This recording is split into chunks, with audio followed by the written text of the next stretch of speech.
Hello and welcome to today's webinar, gathering over 200 participants from everywhere, basically. Today, our webinar will explore the recent changes in the European postal regulation with a particular focus on Germany and Lithuania. So if we can go to the next slide, please. Before we get started, just some practical information. So here you have a screenshot of the interface that we are using today. So today's webinar is being recorded and you will have access to the recording as from tomorrow. You can also find the presentation and some documentation in the documentation tab, which is where the arrow B is pointing at. You can also ask us some of your questions in the question tab, that's the arrow A. We will try to take as many questions as we can at the end of the webinar, and if we don't have time to address them all, we will make sure to answer by email. Finally, at the end of the webinar, there will be a short survey that will be launched automatically so you can give us feedback. We really encourage you to give us feedback because first, it's very important to us. And second, you will be doing a good action because we will plant a tree for each feedback that we receive. If we go to the next slide, I will now be very happy to introduce you our speakers today. So we have Céline with us.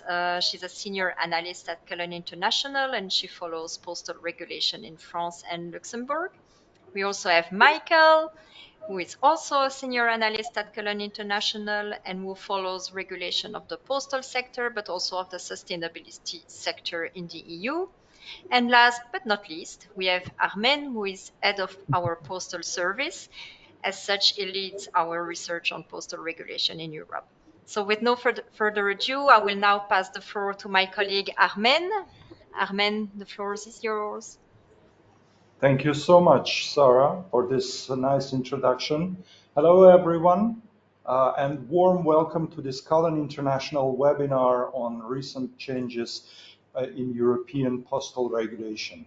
My name is Armen, and together with my colleagues Céline and Michael, we will explore today's subject matter in the next 45 minutes. But before we start, just a couple of words about the organizer. Cullen International is a leading regulatory intelligence provider in a number of communications sectors, including telecoms, media, digital economy, and of course, postal. For almost 40 years, we have been delivering to our clients comprehensive, neutral, unbiased, and timely regulatory information and analysis that is trusted by industry and official institutions alike. So the objectives of our today's webinar are to first provide you with a high-level overview of recent changes to postal regulations in selected European countries that are covered by the Cullen International's research, and then to concentrate in more detail on some key elements of the new German and Lithuanian postal laws which were adopted last year in 2024. So before we get there, just let us refer to the main EU level legislation related to the postal sector, which is the Postal Services Directive, or the PSD. According to Article 3 of the PSD, EU member states must ensure that users enjoy the right to a universal service involving the permanent provision of a postal service of specified quality at all points in their territory and at affordable prices for all users. However, member states are given some degree of flexibility to define their universal service obligation, USO, differently at national level through their local postal laws and regulations.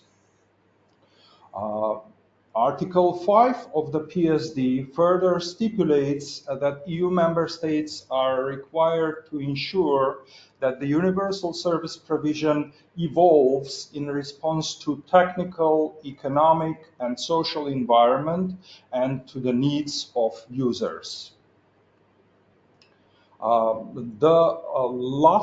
The third and so far last Postal Services Directive is dated back to 2008, while the provision of postal services across the EU has changed significantly since then.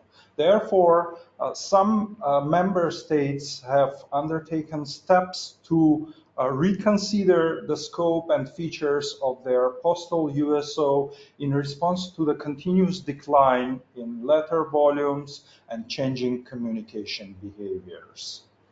Modifications to the USO at national level are typically undertaken by regulatory decisions or amendments to relevant secondary legislation. More serious changes to the rules affecting the postal service are introduced through revisions to primary legislation. So this slide provides a summary information on the dates of current postal laws and any significant changes historically in 21 European countries covered by the Cullen International Research. As you can see from the table, most of the existing postal acts are still dated back to around 2009, 2011, when the third PSD was transposed into national legislations. In 2024, three countries from our coverage, namely Denmark, Germany, and Lithuania, introduced or adopted new postal laws.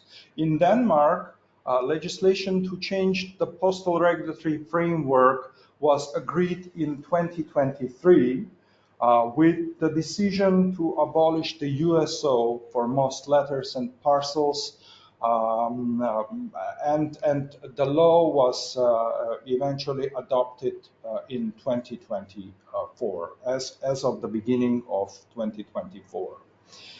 This webinar, however, will not touch upon the Danish case, as it was the topic of the Cullen International's comprehensive briefing in September last year. I hope you were able to attend it.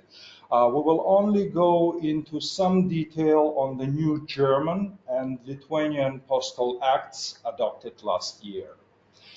Before we get there, it is important to mention that the main changes made so far to the USO were to remove elements from the USO scope, such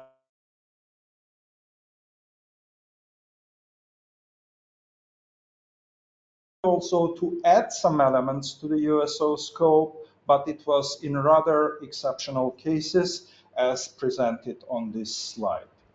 Apart from that, some countries, some member states, for example, Finland and Norway, have increased the flexibility allowed in terms of the frequency of delivery and collection.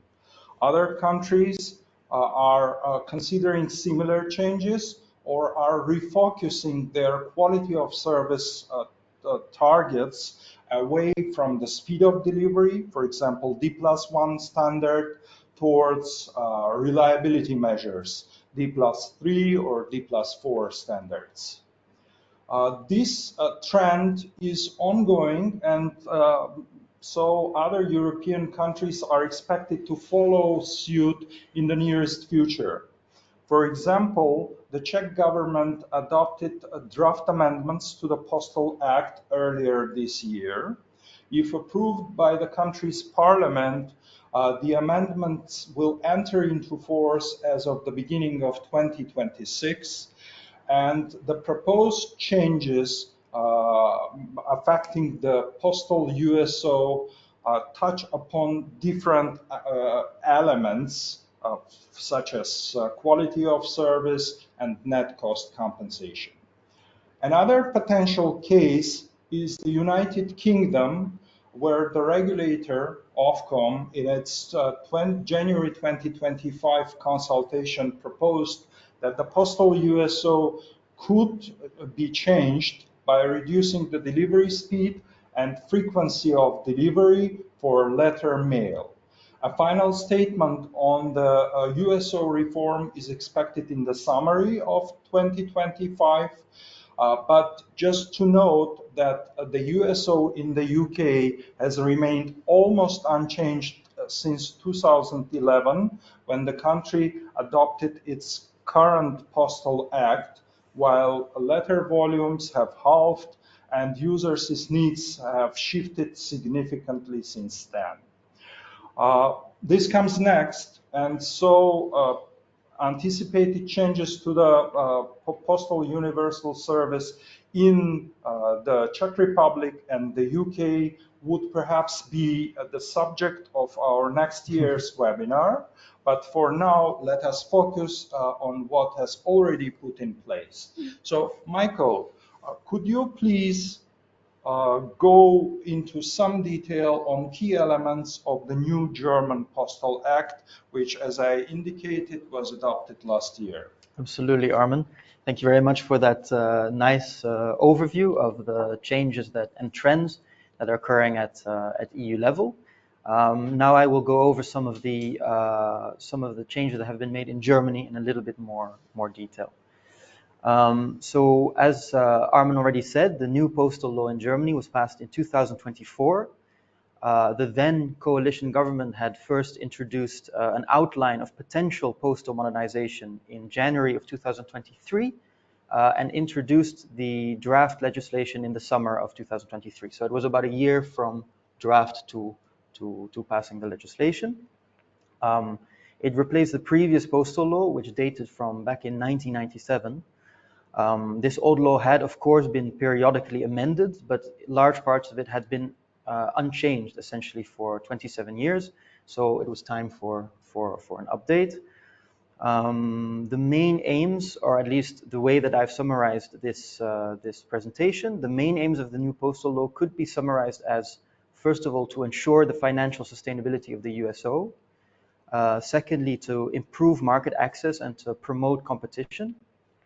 And then finally, to protect labor rights, consumers, and the environment.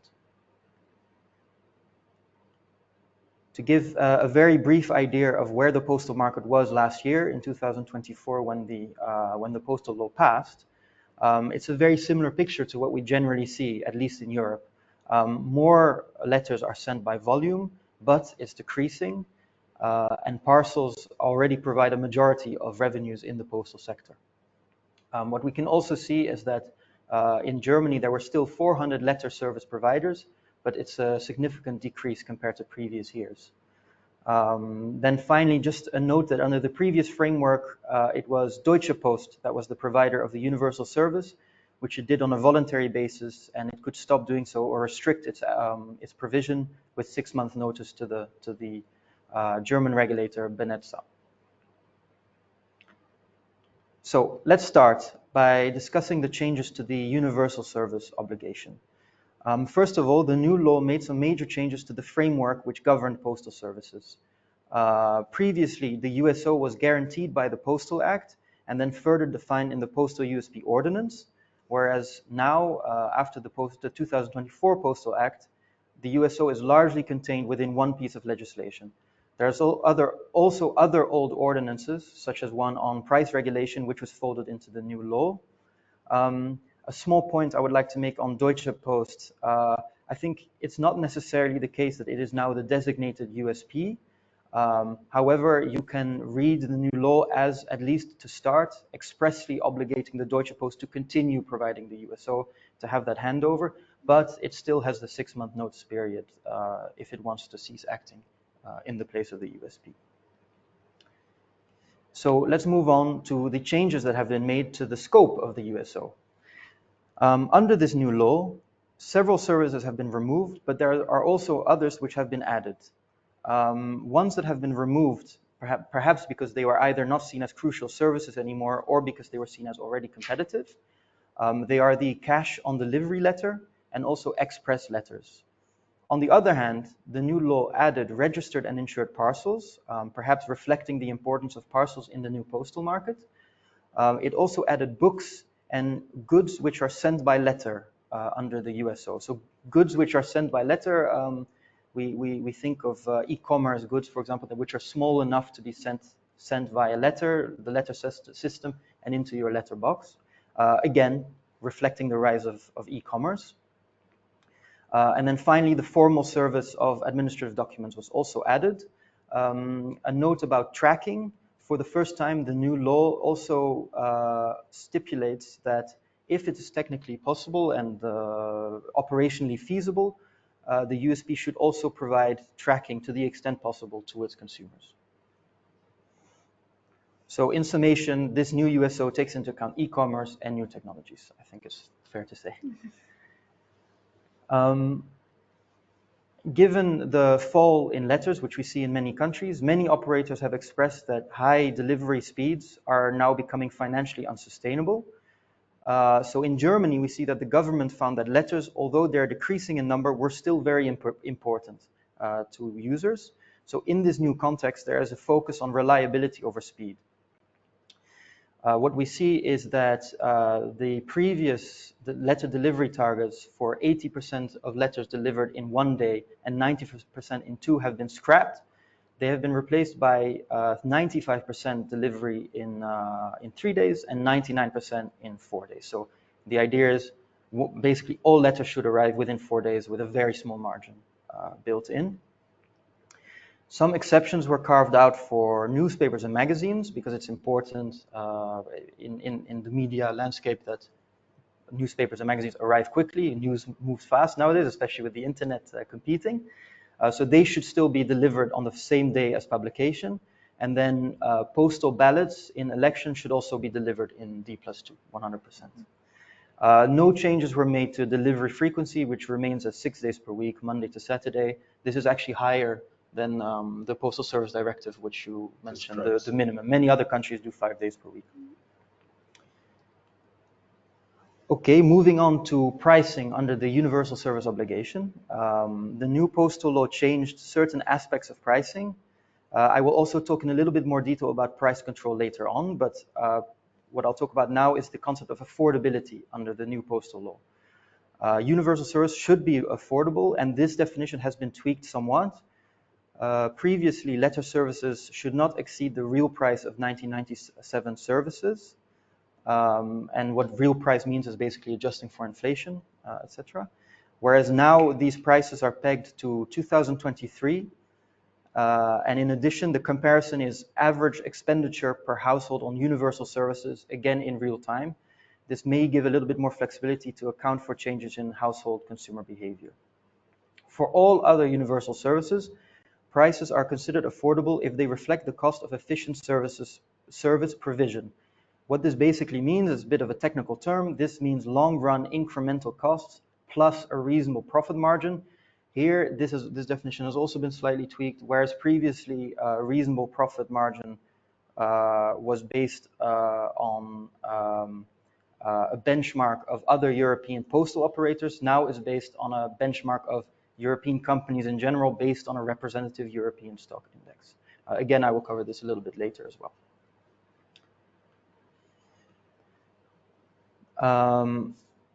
Again, as I mentioned previously, with delivery speed, maintaining a post office network can be very costly.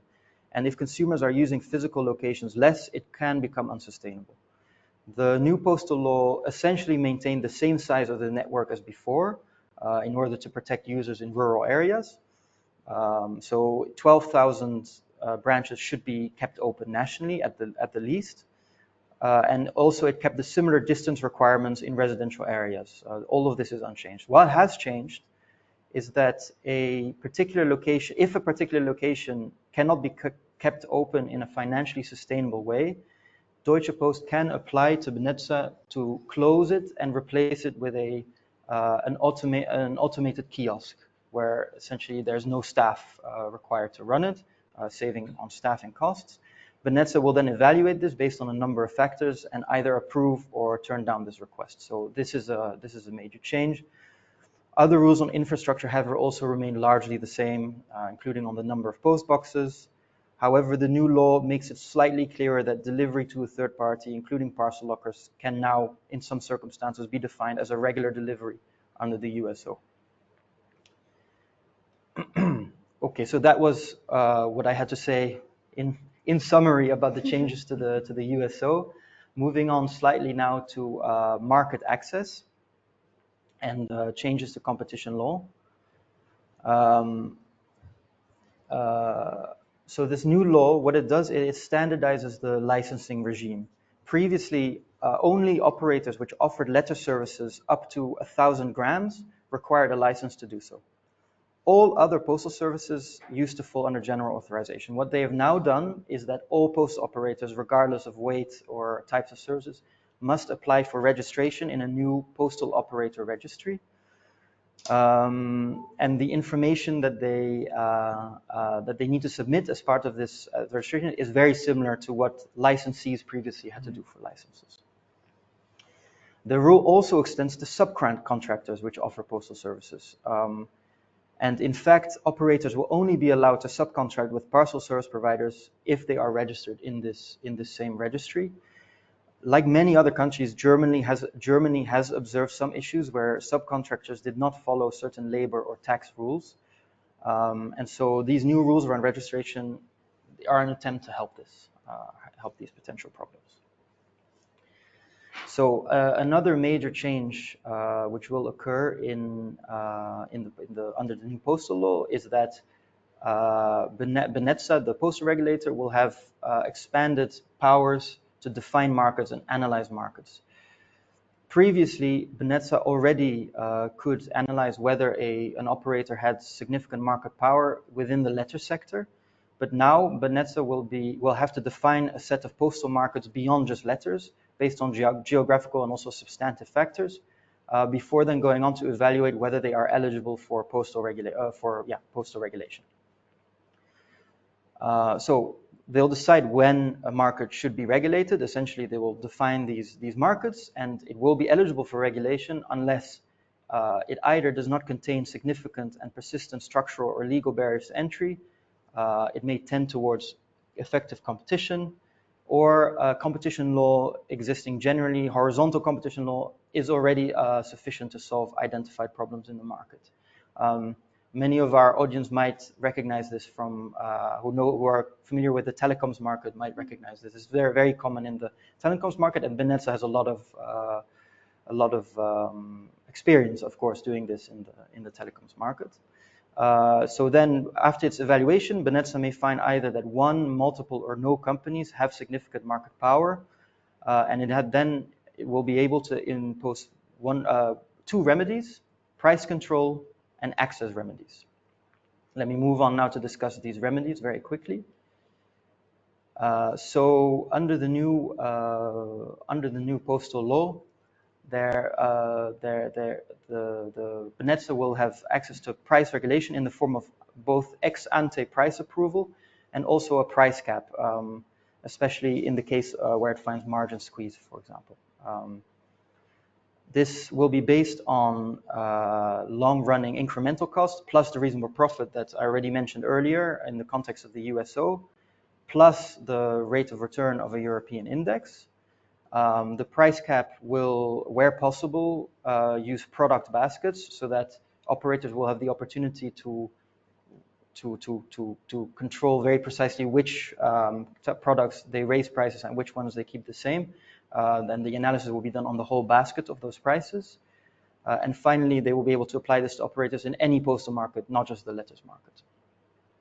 In terms of access regulation, this has stayed similar. Of course, this one, unlike price regulation, only applies to those significant market power operators which offer letter services.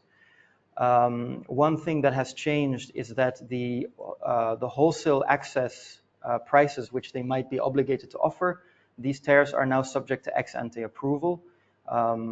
Just as previous, the access to mailboxes and address changes will remain the same. One difference is also that previously it was only for operators offering letter services to 1,000 grams. Now it's just letter services in general.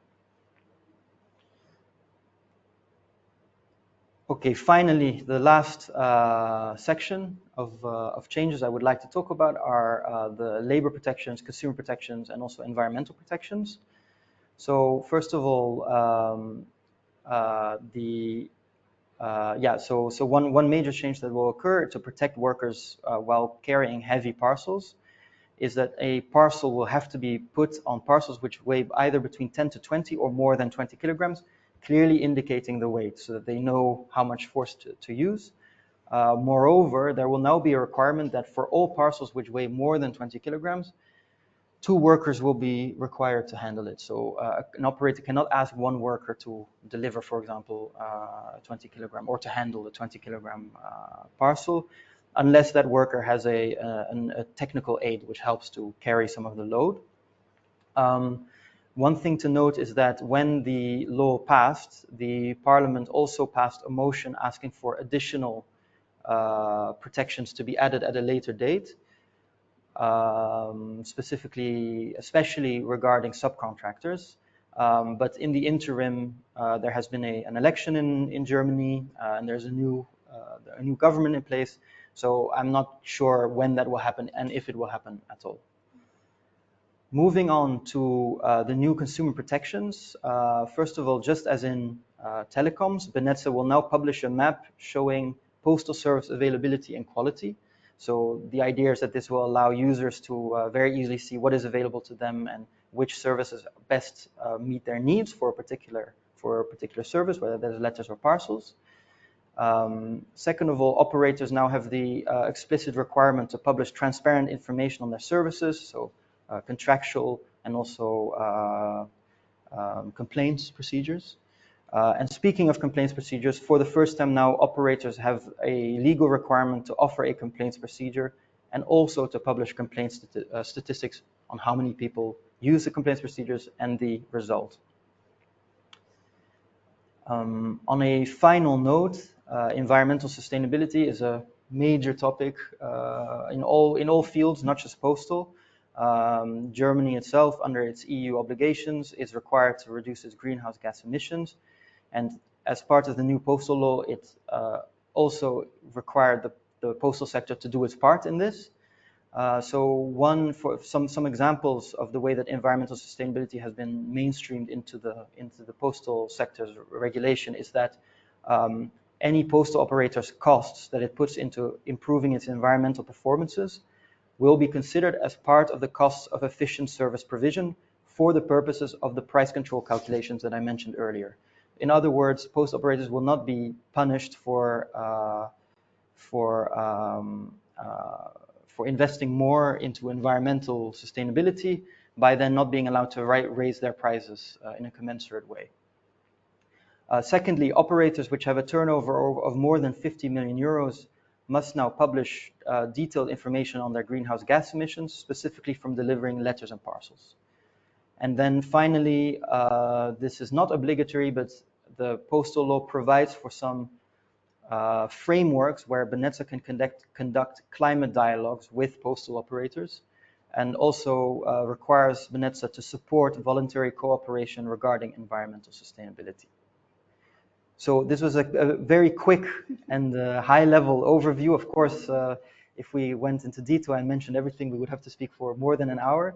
But I hope this was helpful, and I now pass it over back to Armin. Thank you. Thanks a lot, Michael, for this really comprehensive overview of the key elements of the new German Postal Act. And the previous act had been in place for 27 years. It seems to be the right time to make any changes given the decline in letter volumes and rising e-commerce, etc., etc. So thanks, this is really appreciated.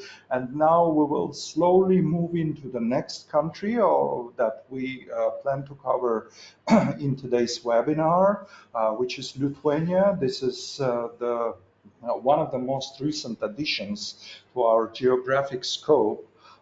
We added the country last year together with some others to our research, and voila, at the same time, the country was about to introduce a brand new postal act, which now Celine will provide some overview on.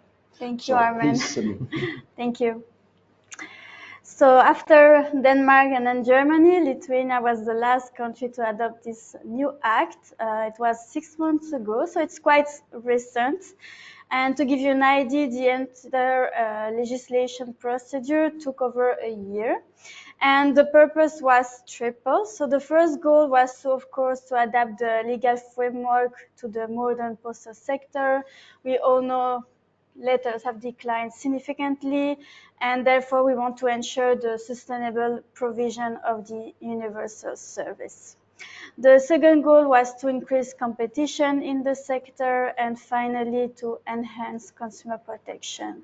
So the new act is applicable as of this year, but there are some provisions regarding the universal service that will be only applicable as of next year. So the first change is related to the universal service provider designation period. So previously the USP would have been designated for a period of 7 years with the possibility to extend for 2 years. From now on, the future USP will be designated for a period of 9 years, so it's a fixed period. All in all, it's quite similar. And the second change is regarding the criteria, how you choose the future USP. So as you can see from that table, the future USP will have to be still listed in the register of postal service providers.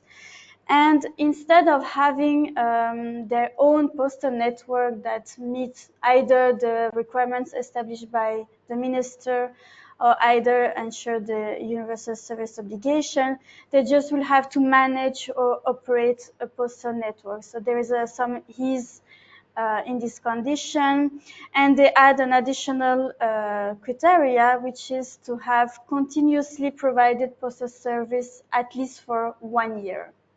So that is for the USP. And then the future USP will have an exclusive right to issue stamp rather than an obligation that we had before. So it's a slight change in terms of how you think about this.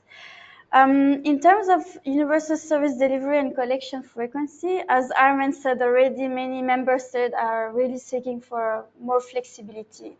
And that's also the case for Lithuania, who chose to regulate through secondary legislation rather than primary legislation. And this really makes sure that potential future amendment would be easier. So we could expect some changes in the few months. Let's see. Let's keep an eye on that. And still thinking about delivery. So in Lithuania, a postal item can be either delivered directly in person to an addressee with the recipient signature for all registered and insured postal packages and parcel, or they can be also placed in a mailbox for unregistered item. The new act actually wants to be technologically neutral in the face of the emergence of new delivery methods, such as parcel lockers. We all know it's quite booming in the sector. So they really allow delivery to a facility authorized by the recipient, subject to confirmation of delivery. So that's really the new addition to the Postal Act. Speaking of parcel lockers, they are now directly regulated by the new Postal Act, and they will introduce a clear definition of what they are. And they are defined as a postal service devices through which end user can either send or collect any postal items without the presence of representative of the postal service provider. So that's really innovative as well. And after this, we have what we call the periodicals delivery in rural and sparsely populated areas. So just to make sure that service, it's not provided under universal service. Actually, the current universal service provider has an obligation to deliver these services, to offer these services. under what we call the public service obligation. So the government is responsible to set the maximum retail tariffs, and the new act actually specify that the period of validity of this kind of price cap will be valid for a period of 3 years maximum. And if the OSP incurred some losses from providing these services, they are allowed to be compensated from the state budget. The USP is responsible to justify that these tariffs are cost-based, and they can request actually compensation every 6 months. Actually, the new act give a pretty clear timeline for issuing the decision by the relevant authorities. So first, the NRA will have to provide this conclusion within 20 working days from the moment you receive the request. And then the ministry will have 10 working days thereafter to make their final decision. So all in all, almost 1 month for that decision to be decided. So regarding price control for universal service, the new act changed actually the model. So previously we have the retail price cap, where the regulator will establish maximum tariffs, always based on cost accounting and financial report that the USP had submitted to the regulator. But from next year, actually only next year, the tariffs will be based on a revenue cap. So the regulator will set a limit on total revenues the USP can earn from a period of 3 years. The USP is still allowed to choose the price, but within this limit, of course. However, if the USP would increase their tariff by more than 10%, the regulator will have to assess whether this price increase is still justified or not. The methodology is not yet available, but it's to come. So more details will be published on the website. And then regarding the funding, so if you know that, again, if the USP incurs some losses by providing universal service, they are allowed to ask compensation, again, from the state budget here. They will have to submit a written request to the NRA before the 1st May, but always for the previous year, so it's always 1 year ahead. And then they have to submit all the necessary documents to justify these losses. The new act actually, again, give a pretty concrete timeline for the decision-making process.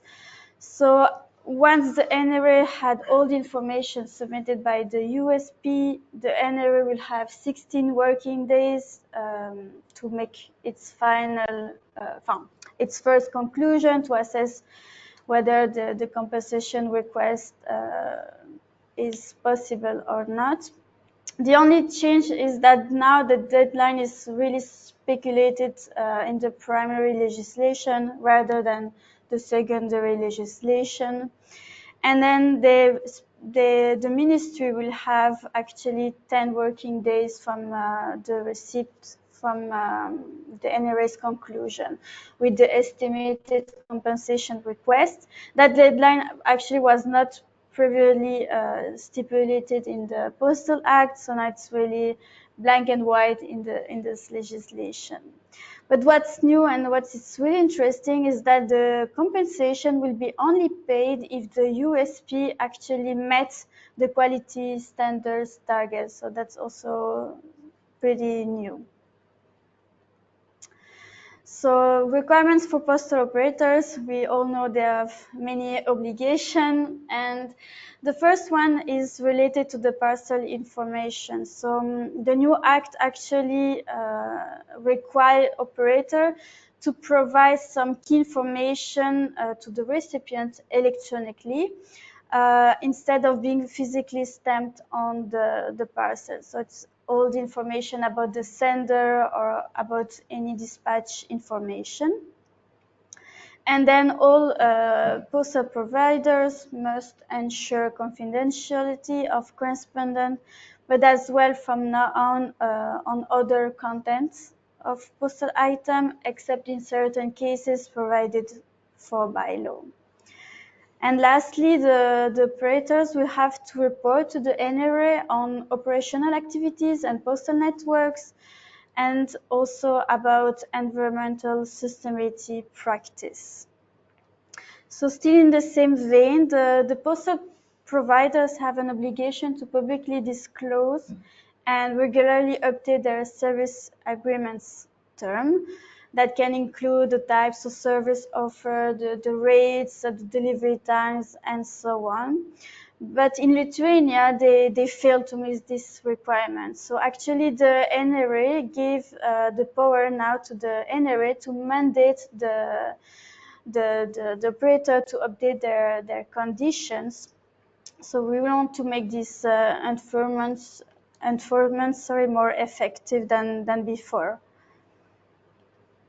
So lastly, about end user complaints. So in Lithuania, compensation is regulated by law only for domestic items in case of damage or lost items, and also only for registered and insured items. The rest will be either provided by contract by the USP, so that's different. And the new act actually required that the declared value of insured parcel must be really verified by proper documentation. So that's really more precise. And then before there was an issue for end user, because as soon as they would accept the delivery or sign to confirm the receipt, they will not have the right to claim any compensation. So that was really pretty devastating. So they changed it, and from now on, end user will still have the right to claim any lost or damaged items, even after accepting the delivery, but they have to do it within a proper time, which is 3 working days after the delivery. And lastly, the sender will be responsible for not only the content of a package, but also for packaging and addressing it properly. We really want to make ensure that the sender is accountable to prepare the parcel, so we avoid any loss or damage during the transit. So that's all for Lithuania. Thanks a lot, Celine. So Welcome. this is really very interesting, and you have thoroughly analyzed two different countries, and we can see certain commonalities in changes to their postal regulations, but also differences which of course reflect their specific national circumstances, which the Postal Services Directive and hopefully the future postal regulatory framework at EU level will call for. It's another question whether member states exceed this flexibility allowed to derogate from the requirements of the main EU level legislation or not. But just to sum up what we have covered today, once again to repeat that Cullen International's Postal Service follows 21 European countries with their postal regulatory developments. Still counting, we aim to add more and more countries to our geographic scope, and we observe that the trend of changing postal regulations at national level is likely to continue. Because the postal market has been changing fairly quickly, and the postal regulatory framework has to catch up in some way. We impatiently look for the revision of the Postal Services Directive, long awaited, and hopefully we will see some developments in this regard in 2026. Still a question mark, but that's an expectation. And the most recent ERGP report, which is the European Regulators Group for Postal Services, recommends to still set a minimum scope and obligations for the postal universal service at EU level, while at the same time proposing to allow member states sufficient degree of flexibility to adapt the scope and features of their universal service obligations to national conditions, be it the delivery speed, quality of service, and also the density of their postal infrastructure. So this is the main conclusion for today's webinar. Once again, thanks Celine and Michael for your analysis and overview. And we gladly thank the audience for your time and patience to be with us on today's webinar. And we now open the floor for Q&A. And Sarah, are there any questions we received from Yeah, the audience? yeah. Actually, Okay. we have quite some good questions there, so we will try Wow. to take as many as possible. But again, as we said at the beginning of the webinar, don't worry if we don't answer your question right now. We will come back to you by email. So please bear with us because there are many questions. Just before we go to the questions, I just you will receive the information, but I really wanted to quickly mention that we will also have training on postal regulation organized in Brussels. So if you want to meet us in person, that's the good way to do it. And you will also all receive a discount code to attend this training, which I really encourage you to do. But enough of that, and let's go back to the question. So, well, first, thank you for this very nice overview of the situation in the EU and more particularly in Germany and Lithuania. Some participants are also interested to know if something similar is observed in other parts of the world, so in terms of changes to the postal universal service. That's really a very good question, Celine. Michael, would you want to pick that? But We're on the spot. yes, you're on the spot. We really covered EU countries, but I speak with the Montenegro colleague, and he told me that there is a draft going on, but I don't have any details. We heard also in Australia. Australia last year. Last year, okay. I think similar to what, very similar measures to what, but I think they went even further because I think they extended delivery times, so they were allowed to be a bit slower. And they also, what Germany and Lithuania didn't do, they moved from every working day delivery to alternate day delivery, which I think we've seen in Finland and some other countries as well. I'm trying to remember anything else in Australia. There were a number of things, but with the same, all the same problems, but different solutions. Yeah, just to once again stress that the Colony International's postal service follows regulatory developments in the postal field for the EU only, Europe primarily, but we keep our eyes open on worldwide developments. And we, as Michael mentioned, similar problems because the postal market has been changing so fast, and the legal field, the legal and regulatory framework has to adapt in some way to catch up. The answer to this question, which is an important one, is yes, similar changes to postal regulations are observed in other parts of the world as well. If I can add, Switzerland is currently proposing as well to reduce their delivery targets. So. Okay, thank so you. Let's move on to, let's try to take as many questions as possible. Okay. So you were referring to recommendations from an ERGP report. Can you specify which one it is and when it was published? I'll take that one because I covered this. And one of the main publications of Cullen International, as most of the audience know, are flash reports. Whenever we spot an interesting regulatory development in any country of our coverage, we used to publish a report, a comprehensive analytical report. And this one was not an exception. The ERGP report was on the outline of the future postal regulatory framework. The report was published in late April this year.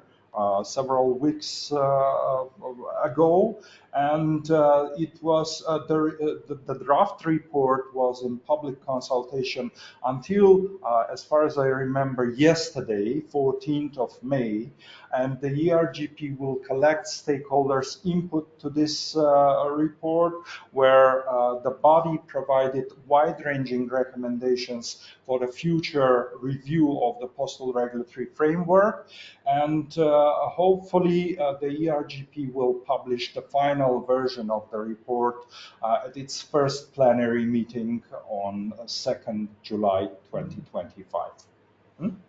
We also covered the Commission's report from last year in quite a lot of detail, and the workshops that led to it. So we try to cover these sort of reports in the hope that it will lead to some movement when it comes to reforming the PSD. Thank you, Michael. Thank you. So that's the $1 million question. Any idea on concrete timing of the PSD revision? I've heard about that for so many years now. So well, I guess we will cover it. If it happens, we will cover it.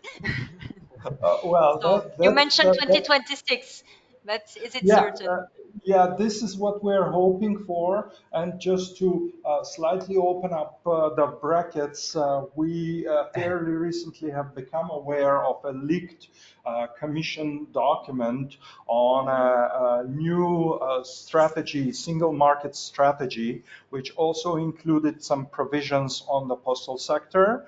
And most likely there will be in the fourth quarter of 2026, there will be a new EU Delivery Act, how it will be called, which will likely replace both the PSD and another piece of EU level piece of legislation, the cross-border parcels delivery regulation, CBPR. So just one act which will combine the whole and cover the whole field.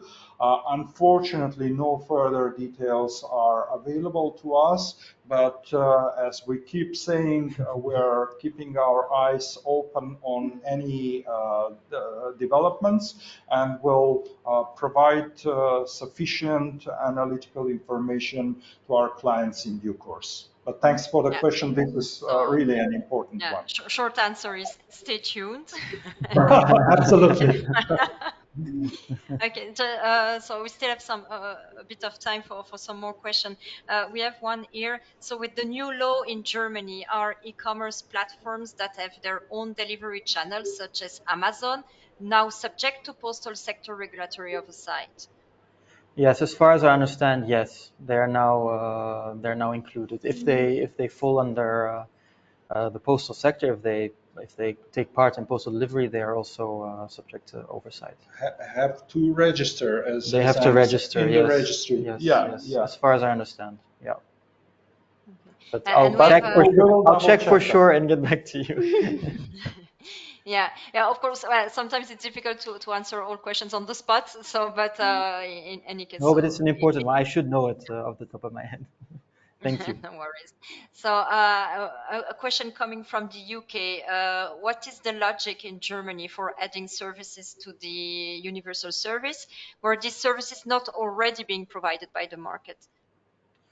I'm not sure. I'll have to dig into the original proposal.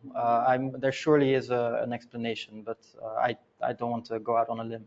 But yeah, I'm not sure. I'm not necessarily It's sure. not, I would assume it's not explicitly stated in the text of the Postal Act, but No, the but rationale, exactly absolutely, in the yeah. report that they issued. So I will take a look and get back Yeah, to you. Okay. and as So Sarah mentioned, whatever questions we didn't manage to answer right now, we will get back to you by email. mm, Absolutely. yeah, there are many questions to be honest, but I think maybe we will stop here so we stay on time because we still have a few things to tell you, and as Armand just mentioned, we will just go back to you by email. So some final words, as I already mentioned.